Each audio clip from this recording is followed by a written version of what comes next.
Bismillahirrahmanirrahim. Assalamualaikum warahmatullahi wabarakatuh. Kali ini kita akan membahas materi tentang sekolah baru dan pastinya dengan semangat yang baru.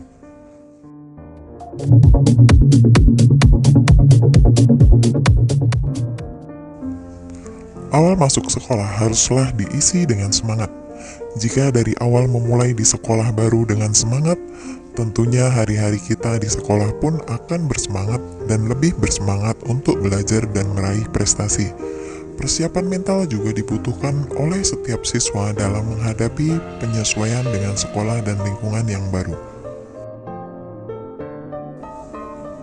Baiklah, mari kita lihat bagaimana penyesuaian diri terhadap lingkungan sekolah yang baru.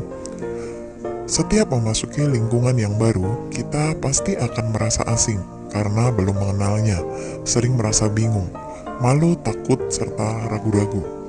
Banyak ditemukan hal-hal baru yang tidak ditemukan pada waktu sekolah di sekolah dasar atau SD. Ada peribahasa yang mengatakan, kalau tak kenal, maka tak sayang. Ini berarti kita harus mengenal lingkungan yang baru supaya dapat menyayanginya atau merasa senang. Kalau kita sayang dan merasa senang, maka kita akan betah tinggal di dalam sekolah yang baru. Sehingga kita dapat bermain dengan gembira, belajar dengan tenang, dan dapat meraih prestasi yang baik. Untuk itu, kita harus mengenal dan memahami segala sesuatu yang ada di lingkungan sekolah yang baru kita masuki. Bagaimana caranya? Ada 5 hal yang harus kita kenal dan harus kita pahami di lingkungan sekolah yang baru. Di antaranya adalah: pertama, mengenal mata pelajaran yang ada di sekolah yang baru. Di antaranya adalah untuk mata pelajaran wajib terdiri dari pendidikan agama dan budi pekerti, kemudian pendidikan Pancasila dan kewarganegaraan, selanjutnya bahasa Indonesia, kemudian matematika, ilmu pengetahuan alam, ilmu pengetahuan sosial, bahasa Inggris, seni budaya, pendidikan jasmani, olahraga dan kesehatan, serta prakarya. Kemudian untuk mata pelajaran yang tidak wajib atau ciri khas dari sekolah masing-masing, itu menyesuaikan dengan kondisi sekolah masing-masing. Kemudian yang kedua, mengenal guru-guru dan karyawan yang ada di lingkungan sekolah. Yaitu yang pertama, mengenal kepala sekolah dan wakil kepala sekolah. Kemudian yang kedua, mengenal guru mata pelajaran. Jadi kita harus mengetahui siapa guru mata pelajaran masing-masing.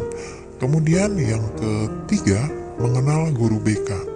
Selain guru mata pelajaran, ada juga guru khusus yang membimbing siswa apabila menemukan kesulitan atau problem dalam belajar, bergaul, dan juga membantu siswa dalam mengembangkan bakat minat yang dimilikinya. Guru tersebut adalah guru BK atau konselor sekolah. Di setiap kelas terdapat guru yang bertanggung jawab mengurus dan mengawasi kelasnya, juga berfungsi sebagai pengganti orang tua di sekolah yang disebut dengan nama wali kelas. Jadi selain guru BK ada guru khusus yaitu wali kelas ya. Kemudian yang selanjutnya karyawan administratif atau tata usaha. Kemudian yang ketiga, mengenal fasilitas yang dimiliki oleh sekolah, yaitu diantaranya biasanya di sekolah itu memiliki ruang kepala sekolah, kemudian ruang TU, ruang guru, ruang BK, ruang perpustakaan, ruang laboratorium, kamar mandi atau WC, kemudian tempat ibadah, ada kantin, dan lain sebagainya. Kemudian yang keempat, kita harus mengenal teman di sekolah. Ini terdiri dari teman-teman satu angkatan, kita harus saling mengenal ya, meskipun tidak bisa kita kenal semuanya. Kemudian yang kedua, teman-teman satu kelas, kita harus mengenal teman-teman kita satu kelas. Di sekolah yang baru, kita akan mempunyai teman-teman yang berasal dari sekolah lain, juga kakak kelas. Sebaiknya kita harus bisa bergaul dengannya. Yang kelima adalah ekstrakurikuler. Selain belajar di dalam kelas, ada kegiatan di luar jam pelajaran sekolah yang disebut dengan ekstrakurikuler. Berikut ini adalah nama-nama ekstrakurikuler yang umumnya ada di institusi pendidikan formal, yaitu diantaranya adalah ekstrakurikuler olahraga. Contohnya adalah sepak bola, bola basket, bola voli, badminton, tenis meja, futsal, bulu tangkis, dan berenang. Kemudian yang kedua, ekstrakurikuler seni musik.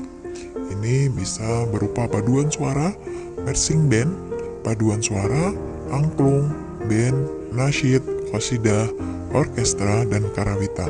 Kemudian yang ketiga, ekstrakurikuler seni tari dan peran.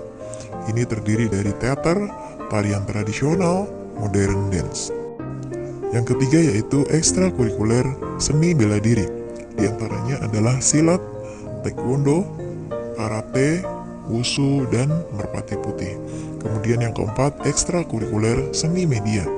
Ini terdiri dari jurnalistik, fotografi, majalah dinding atau mading, radio komunikasi, dan sinematografi.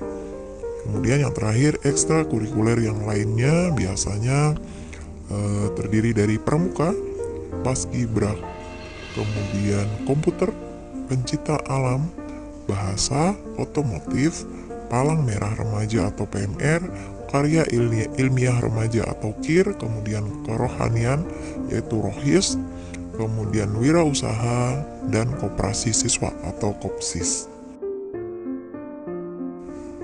Selanjutnya, kita akan melihat bagaimana belajar menyesuaikan diri dengan lingkungan sekolah yang baru. Salah satu aspek keberhasilan seseorang dalam belajar di lingkungan yang baru adalah harus dapat menyesuaikan diri dengan lingkungan yang akan ditempati, agar bisa belajar dengan baik dan supaya bisa mencapai hasil belajar yang optimal. Dengan demikian, maka siswa harus tahu seluk-beluk serta dapat menyesuaikan diri dengan tata tertib sekolah, peraturan sekolah, sifat atau cara mengajar bapak atau ibu guru, kemudian sifat-sifat teman-teman satu kelas dan sifat kakak kelasnya, agar dapat mengikuti kegiatan belajar mengajar di sekolah tanpa banyak permasalahan atau hambatan. Nah, berikut ini ada cara mudah untuk beradaptasi dengan teman dan lingkungan sekolah yang baru. Di antaranya, yang pertama, mengenal sekolah lebih dekat dengan cara mengelilingi sekolah beserta fasilitas yang dimilikinya. Kemudian yang kedua, selalu 5S, yaitu senyum, salam, sapa, sopan, dan santun. Kemudian tetap menjaga kebersihan dan kerapihan berpakaian.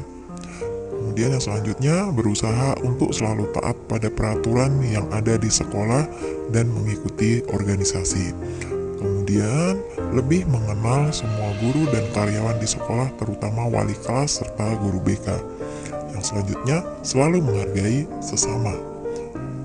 Kemudian, memiliki sikap percaya dan menjadi diri sendiri. Selanjutnya, jangan takut bertanya jika ada kebingungan atau ketidakmengertian dalam hal apapun. Berikutnya, ikuti kegiatan ekstrakurikuler yang sesuai dengan minat dan bakat yang dimiliki. Yang terakhir, tunjukkan prestasi, bukan hanya sensasi.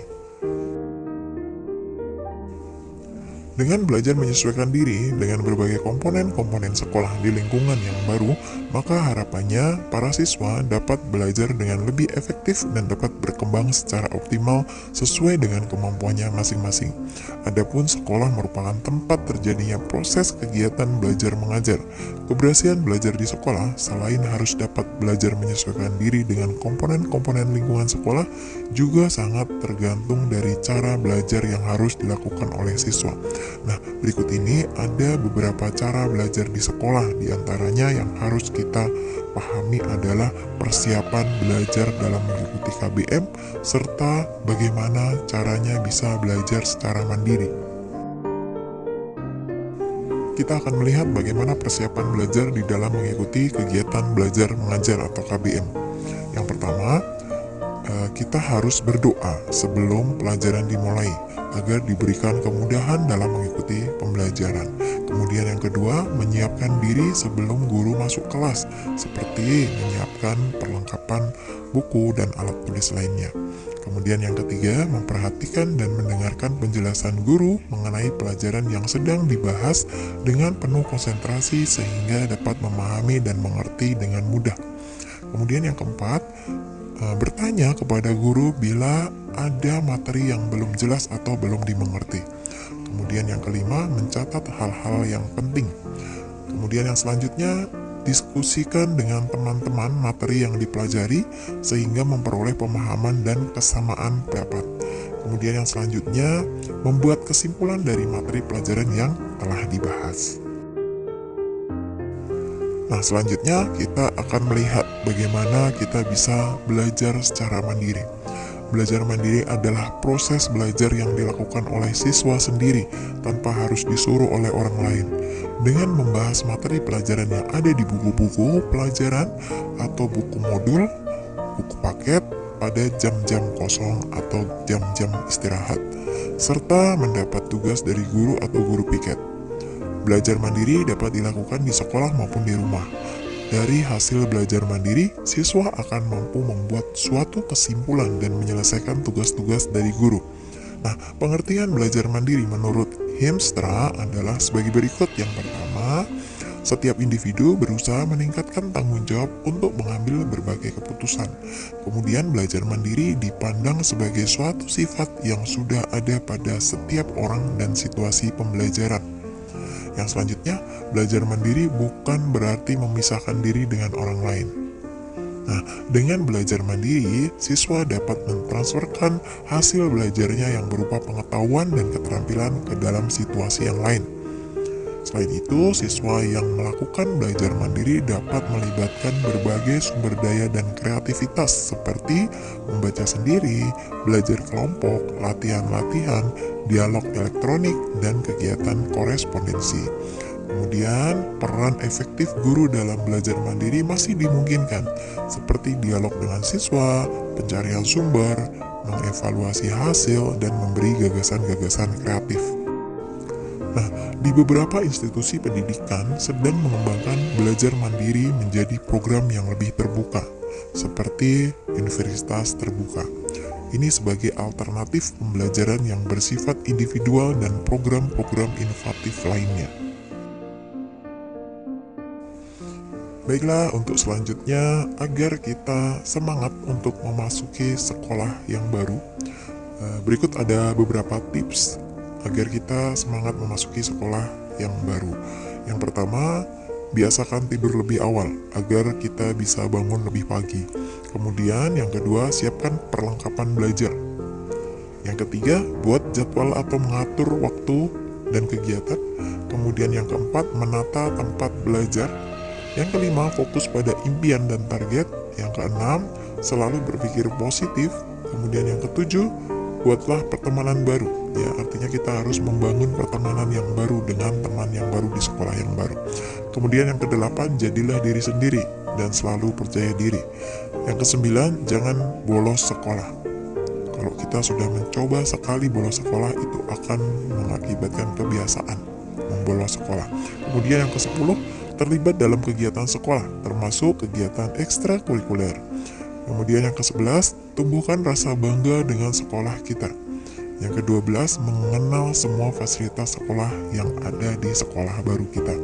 Kemudian yang ke-13, menghindari hal-hal yang membuat kita tidak semangat belajar. Nah, demikian tadi materi tentang sekolah yang baru. Mudah-mudahan ini akan memberikan semangat yang baru pula untuk memulai pembelajaran di awal tahun pelajaran baru di sekolah yang baru. Mudah-mudahan materi ini bermanfaat untuk kita semua. Terima kasih telah menonton video ini. Kita bertemu lagi di video-video berikutnya. Wassalamualaikum warahmatullahi wabarakatuh.